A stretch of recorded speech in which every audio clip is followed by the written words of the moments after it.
आपकी शादी कब होगी, कौन से साल में होगी, कौन से महीने में होगी, यानी कि आपकी शादी का योग कब बन रहा है। यदि ये जानकारी आप लेना चाहते हैं तो ये वीडियो आपके लिए है। आप इस वीडियो में मेरे साथ शुरू से लेकर के अंत तक जरूर बने रहना और जो जानकारी आज मैं आपको देने वाला हूं इसको अच्छे से समझ लेना। नमस्कार, मैं पंडित GS कौशिक आपका स्वागत करता हूं आपके अपने YouTube चैनल GS गृहीत कौशिक में। शादी कब होगी, कौन से साल में होगी, कौन से महीने में होगी, इस प्रश्न को लेकर के मेरे पास बहुत ज़्यादा फ़ोन कॉल्स आते रहते हैं।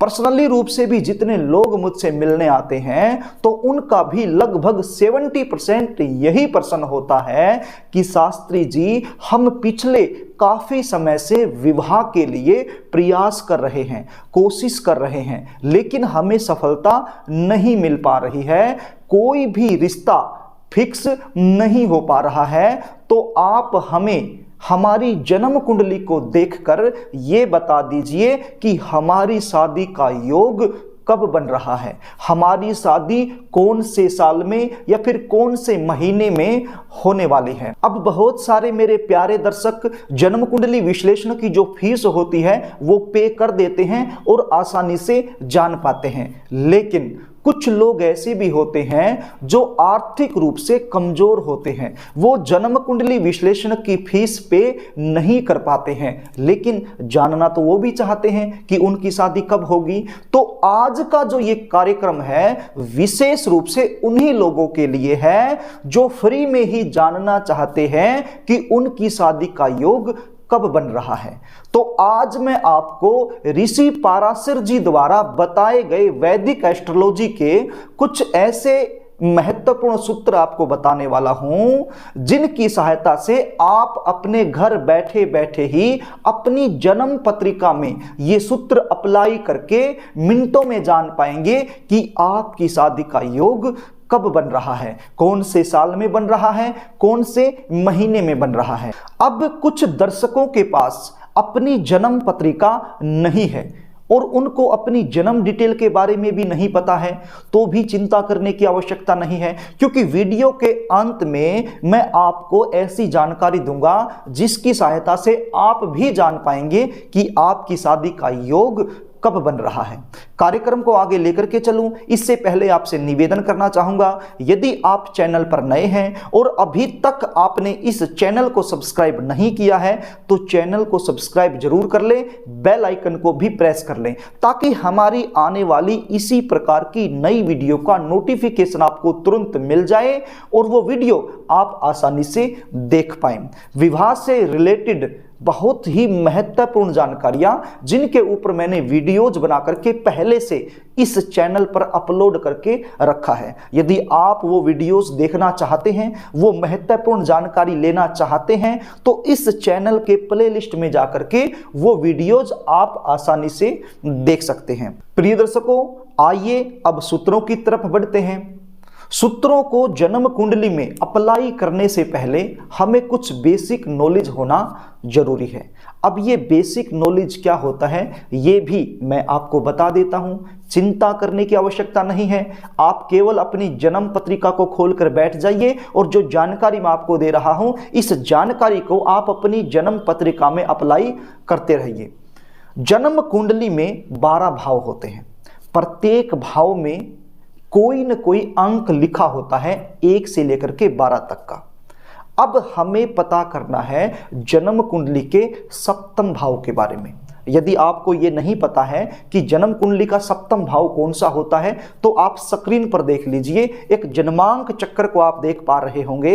इस जन्मांक चक्कर में जहां पर 7 का अंक लिखा हुआ है वही जन्म कुंडली का सप्तम भाव होता है।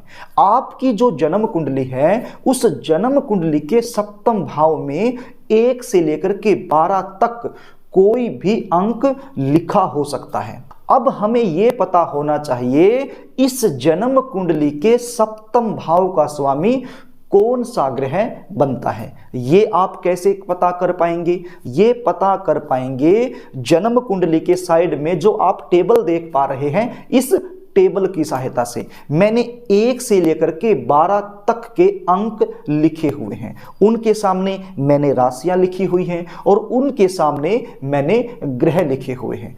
मान लीजिए आपकी जो जन्म कुंडली है, उस जन्म कुंडली के सप्तम भाव में 1 लिखा हुआ है, तो इसका मतलब क्या हुआ? इसका मतलब ये हुआ कि यहां के स्वामी मंगल ग्रह बनते हैं। कैसे पता किया? टेबल में हमने देखा कि 1 के सामने क्या लिखा है? मेष लिखा हुआ है, और मेष राशि के स्वामी कौन बनते हैं? मंगल देव बनते हैं। तो इसका मतलब यहां के स्वामी भी मंगल देव ही बने। अब यदि यहां पर 2 का अंक लिखा हुआ है तो इसका मतलब वृश्चिक राशि बनती है, और वृश्चिक राशि के स्वामी कौन है? शुक्र देव हैं। तो यहां के स्वामी शुक्र देव बने। यह हमें कैसे पता चला? इस टेबल की सहायता से।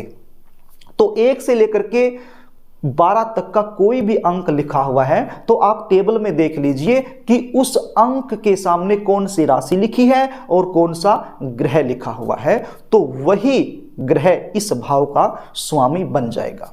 अब हमें यह भी पता होना चाहिए कि वर्तमान समय में आपके ऊपर कौन से ग्रह की महादशा चली हुई है, अंतर्दशा चली हुई है और पंतंत्र दशा चली हुई है। ये पता आप कैसे कर पाएंगे? ये आपकी जो जन्म कुंडली होती है उसके अंतिम पेजों में लिखा होता है विषोंतरी दशा, महादशा, अंतरदशा, पंतंत्र दशा, वहां पर सब लिखा होता है। तो वहां से आप आसानी से देख पाएंगे कि वर्तमान समय में कौन सी दशा आपके ऊपर चली हुई है और किस समय में कौन से ग्रह की दशा आपके ऊपर लगने वाली है। तो वहां से आप आसानी से आप देख लीजिए। अब सूत्रों की तरफ बढ़ते हैं। सूत्र कौन से हैं और वो किस प्रकार से आपने अपनी जन्म पत्रिका में अप्लाई करने हैं। प्रिय दर्शकों, पहला जो सूत्र बनता है वो बनता है कि जन्म कुंडली के सप्तम भाव का जो स्वामी है यदि उसकी महादशा चली हुई है, ध्यान से इसको सुन लीजिए। पहले तो आपने पता किया कि सप्तम भाव का स्वामी कौन बना। अब यह देखना है कि इस सप्तम भाव की दशा आपके ऊपर है या नहीं है। यदि सप्तम भाव का जो स्वामी है उस ग्रह की महादशा चली हुई है और अंतरदशा शुक्र ग्रह की आ जाए या फिर देवगुरु बृहस्पति की आ जाए तो ये विवाह का एक प्रबल योग बना देती है। अब आप ये देख लीजिए कि इस सप्तम भाव के स्वामी की महादशा कब से कब तक है और इसके अंदर शुक्र की या फिर देवगुरु बृहस्पति की जो अंतरदशा है वो कब आ रही है और कब तक रहेगी। जब तक वो रहेगी तब तक आपकी शादी का एक प्रबल योग बनाएगी, तो उस समय में आपकी शादी हो सकती है। दूसरा सूत्र ये है, यदि जन्म कुंडली में शुक्र ग्रह की महादशा चली हुई है या फिर देवगुरु बृहस्पति की महादशा चली हुई है और अंतरदशा सप्तम भाव के स्वामी की आ जाए तो भी ये विवाह का एक प्रबल योग बनाती है। इस समय में भी आपका विवाह हो सकता है। अगला सूत्र बनता है जन्म कुंडली का पहला भाव, पंचम भाव और नवम भाव। ये जो 3 भाव होते हैं, 3 खाने होते हैं, ये त्रिकोण भाव कहलाते हैं।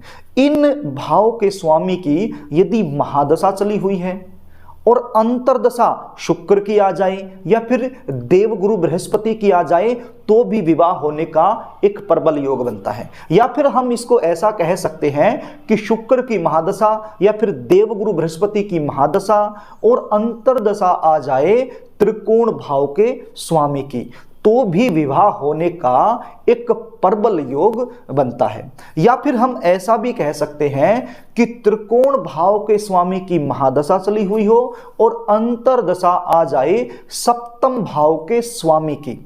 इसको आप ध्यान से सुन लीजिए। यदि एक बार में आपको समझ में ना आए तो वीडियो को दोबारा से आप देख लीजिए। मैंने कहा यदि त्रिकोण भाव के स्वामी की महादशा चली हुई है और अंतरदशा आ जाए सप्तम भाव के स्वामी की तो भी विवाह होने का एक प्रबल योग बनता है। या फिर हम इसको ऐसा भी कह सकते हैं कि सप्तम भाव के स्वामी की महादशा चली हुई हो और त्रिकोण भाव के स्वामी की अंतरदशा या पंतंत्र दशा आ जाए तो उस समय में भी विवाह होने का एक प्रबल योग बनता है। अब आप ये देख लीजिए कि सप्तम भाव के अंदर कौन सा ग्रह बैठा हुआ है। यदि वो ग्रह शुभ ग्रह है तो उस ग्रह की यदि महादशा, अंतर्दशा या पंतंत्र दशा आती है तब भी विवाह होने का एक प्रबल योग बनता है। अब आप ये देख लीजिए कि जन्म कुंडली में शुक्र ग्रह कौन से भाव में बैठा हुआ है।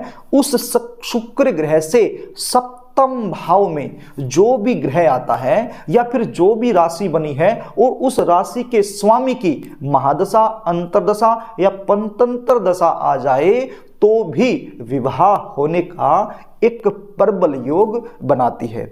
अब इसी प्रकार से आप देवगुरु बृहस्पति को भी देख लीजिए। अब जन्म कुंडली में देवगुरु बृहस्पति जहां पर भी बैठा हुआ है उससे 7 घर आगे जाकर के देख लीजिए कि कौन सा ग्रह बैठा हुआ है।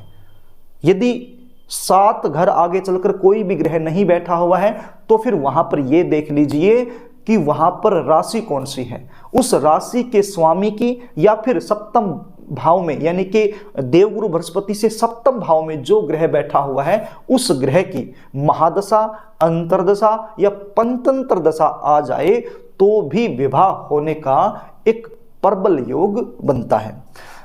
इसको हम एक तरीके से और देख सकते हैं, जन्म कुंडली में कोई भी ग्रह कहीं पर भी बैठा हो वो सप्तम भाव के साथ अपना संबंध बना के बैठा हो, यानी कि या तो सप्तम भाव का जो स्वामी है उसके साथ उसकी युति हो या फिर सप्तम भाव पर उसकी दृष्टि आ रही हो और उस ग्रह की भी महादशा, अंतर्दशा, पंतंत्र दशा आ जाए तो भी विवाह होने का एक योग बनता है।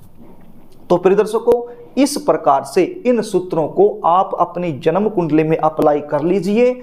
आप भली भांति जान पाएंगे कि किस समय आपकी शादी होने का एक प्रबल योग बनता है। यदि आप ये जानकारी अच्छे से समझ लेते हैं और अपनी जन्म पत्रिका में अप्लाई कर लेते हैं तो फिर अपनी ही नहीं दूसरों की जन्म कुंडली देखकर उनके बारे में भी आप बता सकते हैं कि उनकी शादी का योग कब बन रहा है। ये जो सूत्र मैंने बताए हैं यही सूत्र एक ज्योतिषी आपकी जन्म कुंडली में अप्लाई करता है और आपको जानकारी देता है। यदि आप थोड़ा सा दिमाग लगाएंगे तो फिर ये जानकारी आपको मिल जाएगी और खुद आप घर बैठे बैठे अपनी जन्म पत्रिका को देखकर ये पता कर लेंगे कि आपकी शादी कब होने वाली है। तो प्रिय दर्शकों, अब बात करते हैं उन दर्शकों की जिनके पास जन्म पत्रिका नहीं है। तो वो कैसे पता करेंगे? तो वो पता करेंगे अपनी नाम राशि के आधार पर। उन्हें यह पता होना चाहिए उनका जो भी प्रचलित नाम है उस नाम की राशि कौन सी बनती है।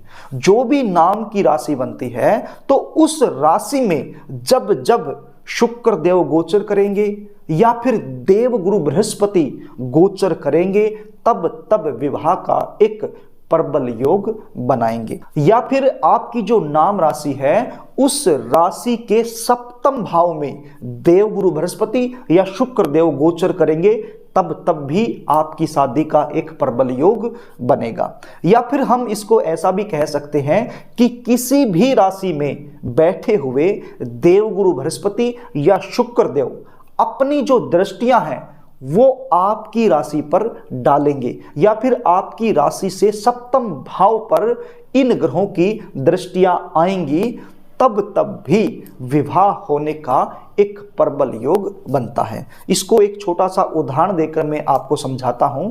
जैसे वर्तमान समय में देवगुरु बृहस्पति मीन राशि में गोचर कर रहे हैं तो हम कह सकते हैं कि वर्तमान समय में मीन राशि वाले लड़के और लड़कियों की शादी का योग चला हुआ है, क्योंकि मीन राशि में वो खुद बैठे हुए हैं और अपनी जो सप्तम दृष्टि है वो मीन राशि से सप्तम भाव पर डाल रहे हैं। तो एक प्रबल योग मीन राशि वालों के लिए बना हुआ है। अब मीन राशि में बैठे बैठे जिस भी राशि पर अपनी अमृतमय दृष्टि डालेंगे देवगुरु बृहस्पति तो उन राशि वालों के लिए भी विवाह का योग साथ ही साथ बना देते हैं। तो इस प्रकार से आप अपनी नाम राशि के आधार पर भी ये जान पाएंगे कि आपकी शादी का योग चल रहा है या फिर नहीं चल रहा है। प्रिय दर्शकों, मैंने बहुत ही साधारण शब्दों का प्रयोग करके और साधारण तरीके से आपको बताने की, समझाने की कोशिश की है। आशा भी करता हूं कि आपको ये जानकारी अच्छी लगी होगी। यदि आप अपनी जन्म पत्रिका का विश्लेषण